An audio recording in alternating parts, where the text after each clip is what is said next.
Today we heard about spirit of devil and spirit of Christ. आज हमने सुना शैतान की आत्मा और प्रभु यीशु की आत्मा के बारे में। Thinking what is the outstanding of devil is pride. तो एक चीज है शैतान के बारे में और वो है उसका घमंड। And the outstanding character of Jesus is humility. लेकिन जो चीज प्रभु यीशु के बारे में है वो है उसकी नम्रता। That's why Jesus, when he said, "Come to me, learn from me." One thing is that to be humble and meek in spirit. इसलिए प्रभु यीशु ने कहा कि तुम मेरे पास आओ और मुझसे ये चीज सीखो कि कैसे नम्र और दीन रहना है। Don't learn anything else, but one thing in my life you learn from me, that you can be humble and meek in your spirit. कोई और चीज भले ही नहीं सीखो लेकिन एक चीज सीखो कैसे नम्र और दीन रहना।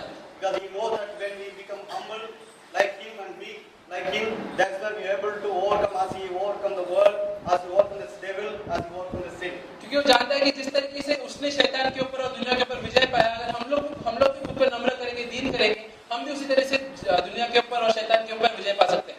So I just want to share one verse, encourage me and challenge me. एक वचन के ऊपर मैं बोलना चाहूंगा जिसने मुझे चुनौती दी है। So James chapter याकूब 2, चैप्टर 2, याकूब चैप्टर 2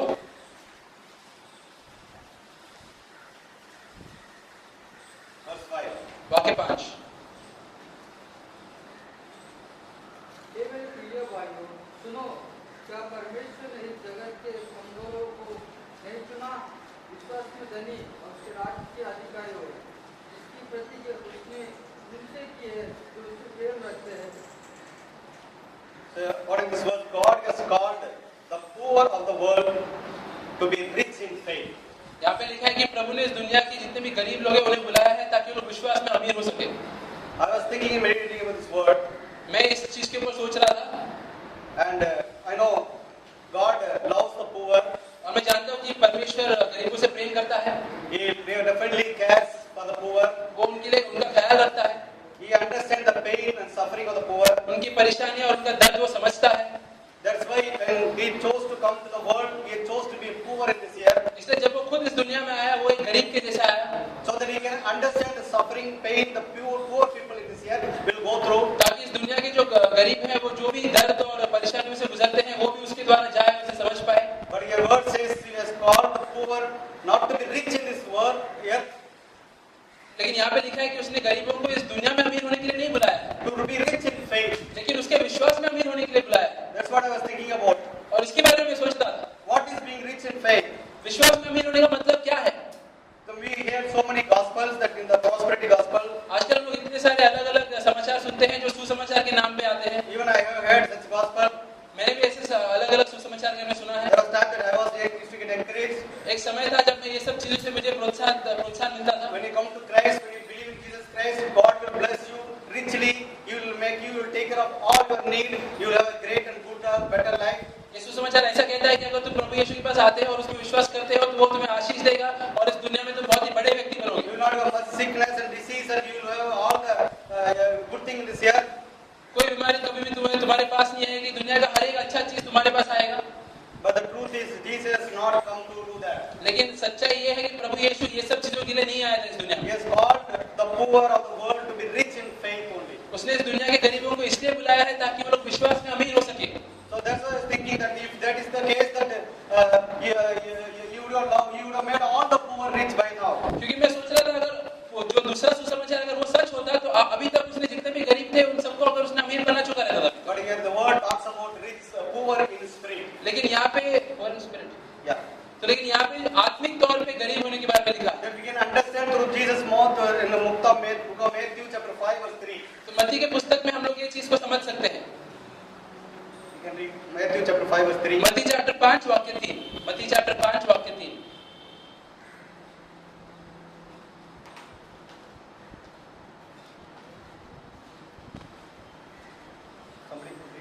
कोई पढ़ेगा हिंदी में? मत्ती चैप्टर 5 वाक्य 3। धन्य है जो मन के दीन है, क्योंकि स्वर्ग का राजा उन्हीं का है। So here, according to God's word and God's plan, God's call is to be those to be remaining poor in spirit. तो प्रभु का उद्देश्य ये है कि जिनको भी वो बुलाता है उन सभी को आत्मिक तौर पे गरीब रहना है। So even here we see that the poor and rich people, तो यहाँ पे भी हम लोग गरीब और अमीर लोगों को देखते हैं and we have a high regard and value and respect for the poor rich people. और जो अमीर लोग रहते हैं उनकी ओर हम लोग को एक आदर आता है हमारे मन में। At the same time, poor people are despised and looked down and rejected.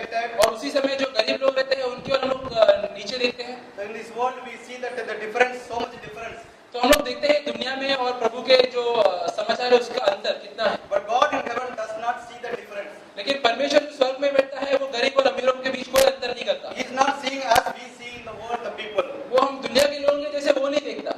God sees the spirit in the people. परमेश्वर जो लोग के अंदर जो आत्मा है उसकी ओर देखता है। Whether we rich or poor does not matter for him. He sees that how what is our spirit. दुनिया में हम लोग अमीर या गरीब हो उससे उसे कुछ फर्क नहीं पड़ता, वो हमारे आत्मा की ओर देखता है। That's why Jesus said, what if you gain the whole world if you lose your own soul? इसलिए प्रभु यीशु ने कहा कि क्या फायदा होगा तुम्हें अगर तुमने पूरी दुनिया को प्राप्त कर लिया लेकिन अंत में अपने प्राण को तुम खो बैठो। That's why we see that even he said one story about one rich man. इसलिए उन्होंने एक कहानी बताई एक अमीर व्यक्ति के बारे में। He had everything in his life. He was accomplished everything. He had a lot of saving, bank balance, and he said to himself that I'm going to enjoy this world. I'm going to live nicely. I don't have anything to worry. I have a great life. I'm going to have. उसके जीवन में कई सारे ऐशो आराम थे, कई सारे चीज उसने प्राप्त किए थे और उसने सोचा था कि हाँ मेरे पास एक बहुत पैसा है, अभी बाकी की जिंदगी में ऐशो आराम में निकालूंगा। But God said, you are a fool.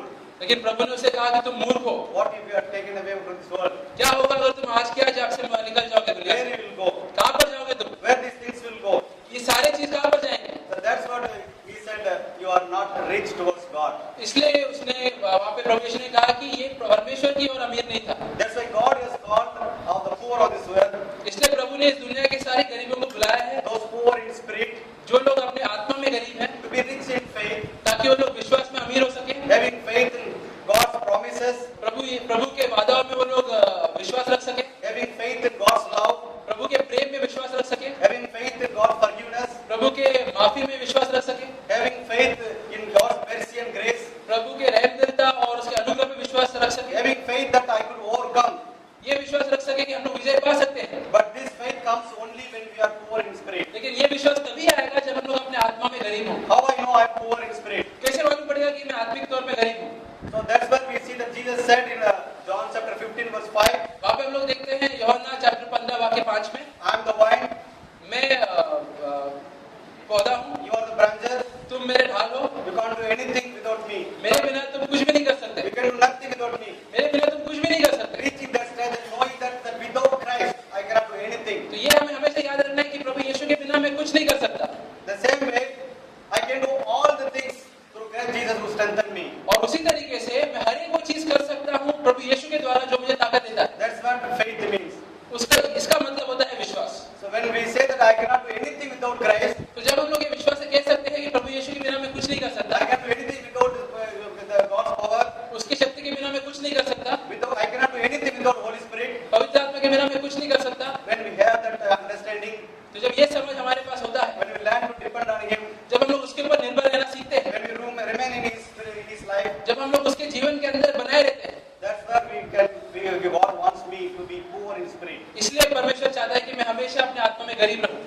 So another verse I encourage me, book of Proverbs chapter 8. और एक वचन जिससे मुझे प्रोत्साहन मिला है वो है नीति वचन चैप्टर 8। नीति वचन chapter 8। How we know that we are poor in spirit? What we will do if we are poor in spirit? कैसे मालूम पड़ेगा कि हम लोग आत्मिक तौर पे गरीब हैं? क्या करेंगे हम लोग? We all know that Lazarus who was poor in earth when he lived.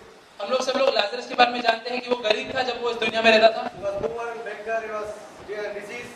वो गरीब था, भिखारी था और उसके पास कई सारी बीमारियां थी। But he was waiting at the table of the rich man और जो अमीर व्यक्ति का जो टेबल था वहाँ पे हमेशा वो पड़ा रहता था, daily for to fill his. रुका रहता था कि कुछ उसे खाने को मिल जाए। Proverbs chapter 8 verse 34. नीति वचन चैप्टर 8 वाक्य 34। अन्य है वो पुरुष जो मेरी सुनता है, मेरे फाटकों पर प्रतिदिन दृष्टि लगाए रहता है, वरना मेरी डायरियों पर प्रतीक्षा करता है। Amen. So blessed is the man who listens to me, watching daily at my gates. धन्य है वो व्यक्ति जो मेरी बात का पालन करता है और हमेशा मेरे दरवाजों के उधर रुका रहता है, Waiting at my doorsteps. मेरे दरवाजे के ऊपर रुका रहता है। When I am poor in spirit, when I realize that I am in so much need of God and God's word, जब मैं आत्मा में गरीब रहता हूँ और ये समझ पाता हूँ कि कितनी मुझे जरूरत है प्रभु की, when I am hunger and thirst for righteousness, जब मेरे अंदर एक भूख और प्यास होती है धार्मिकता के लिए, that will lead me and will help me to go to Him every day. तो वो ये जरूरत और ये समझ मेरी मदद करेगी कि मैं प्रभु के पास जाऊँ। That's why we can check whether we are poor in spirit. तो इससे हम लोग जान सकते हैं कि क्या हम लोग आत्मिक तौर पे गरीब हैं कि नहीं। When we are poor in spirit, we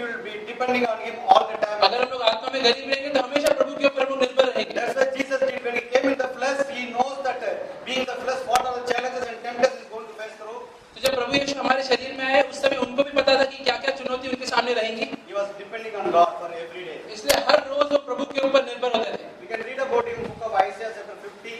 आइज़ाया में हम लोग उनके बारे में पढ़ सकते हैं, चैप्टर 50,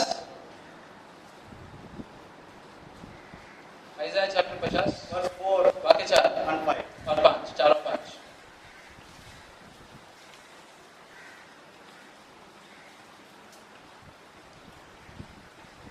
प्रभु यहोवा ने मुझे सिखाने वाले की जीव दी है कि मैं तकियों को अपने वचन के द्वारा संभाला जानूं।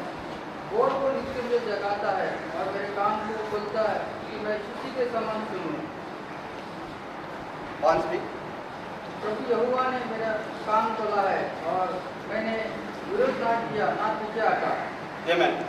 When this is the life of Jesus when he was on the earth.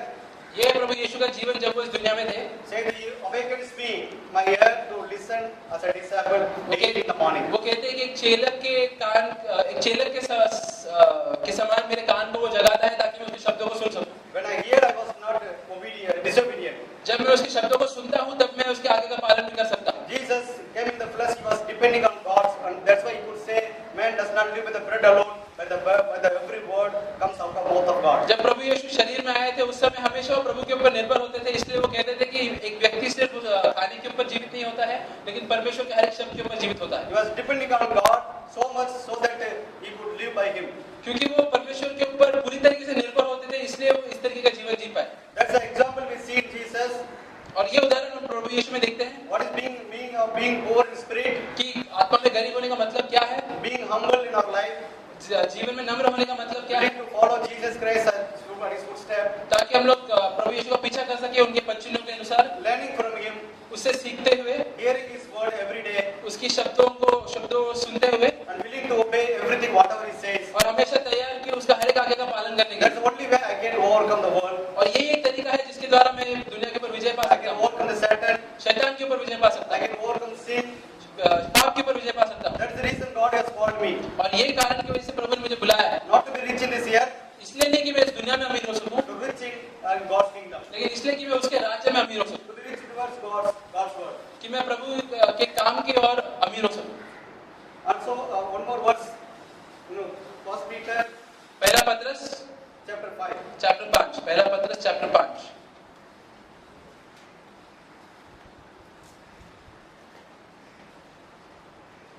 Verse 8, वाक्य 8, 6, 7, 8. 6, 7 और 8। इसीलिए परमेश्वर के सामर्थ्य हाथों के नीचे लीन बनो, जिससे कि वो तुम्हारे उचित समय पर उन्नत करे। अपनी समस्त चिंता उसी पर डाल दो, क्योंकि वो तुम्हारी चिंता करता है।